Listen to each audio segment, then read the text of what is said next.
Hello and welcome to About the House. The 45th Parliament has seen an unprecedented number of resignations and disqualifications of members and senators under Section 44 of the Constitution. In November of 2017, the Prime Minister referred the issue to the Electoral Matters Committee for an inquiry. The committee's report, titled Excluded, has now been tabled in Parliament.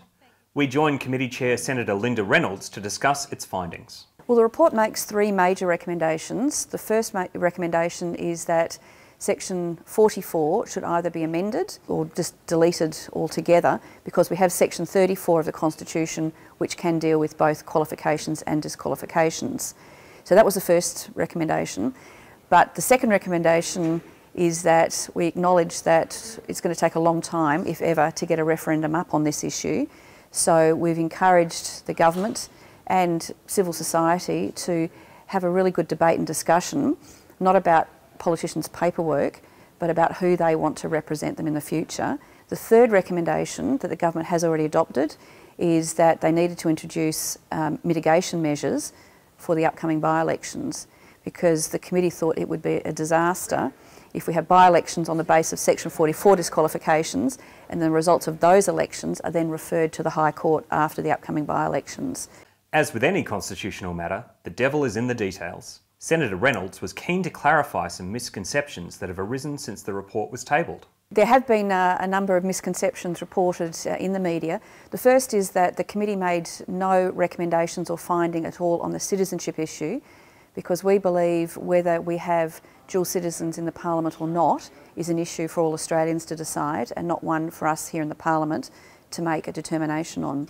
Another misconception is that the committee was recommending that the Section 44 go altogether. Now, while we were recommending one of the options was either to amend it or to abolish it, what many Australians don't realise is that in the Constitution we also have Section 34, which is on qualifications.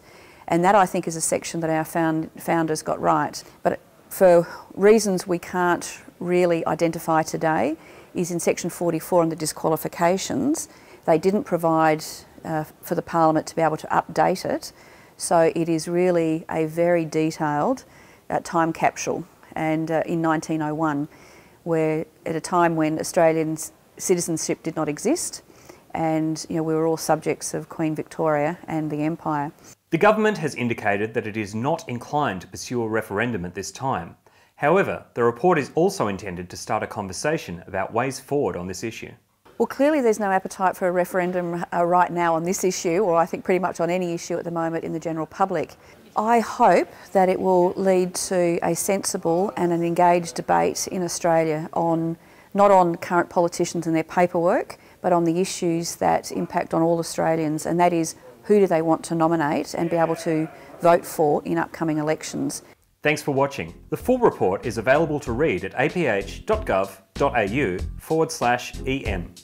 Don't forget to follow us on Twitter or Facebook to keep track of other committee inquiries.